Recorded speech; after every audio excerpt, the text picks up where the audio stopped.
talk about something we all fear but need in order to grow. Failure. You've experienced it, I've experienced it. And yet, failure is often seen as a roadblock or something to be avoided at all costs. But what if I told you that failure is one of the most powerful tools for growth and success? Let's start thinking about the typical way that failure is viewed. It's something negative, right?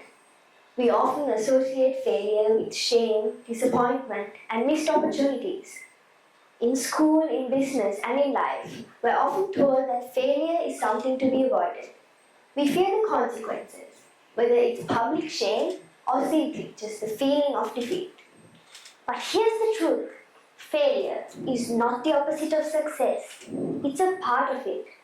It's not an obstacle, it's a stepping stone.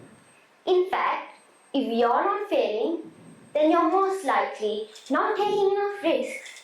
If you're not making mistakes, you're most probably not pushing yourself to your fullest potential. Think about some of the most successful people or companies in the world. For example, Steve Jobs. How many of you have an iPhone, an iPad, or a MacBook? Pretty much all of us, right? But what if I told you Steve Jobs didn't have a smooth ride to success? In fact, he was fired from the very company that he started. Can you imagine? The person who revolutionized personal computing, mobile devices, and entertainment got kicked out of the very company that he himself started? But Steve Jobs didn't let that failure define him.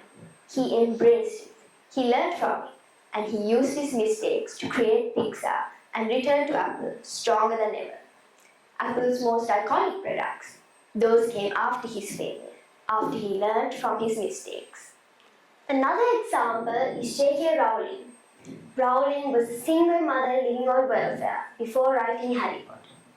Her manuscript was rejected by 12 publishing houses before finally landing with Bloomsbury, and the rest was history. Imagine she had given up on her first rejection, or the second, or the 12th. Her persistence in the face of rejection is why we all know the name J.K. Rowling today. Now, we aren't suggesting that failure is something that's easy. It's hard, it's frustrating, and it can sometimes make you want to give up. But if you can reframe failure, not as a setback, but as a chance to learn, then you will begin to see it as a necessary part of the journey to success.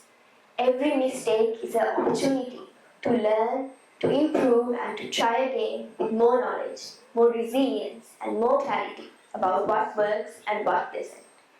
Think about your own life. Maybe you failed the test, lost a job, or even struggled in a relationship. It's easy to get caught in the belief that these failures define us, that we are somehow less worthy, less capable.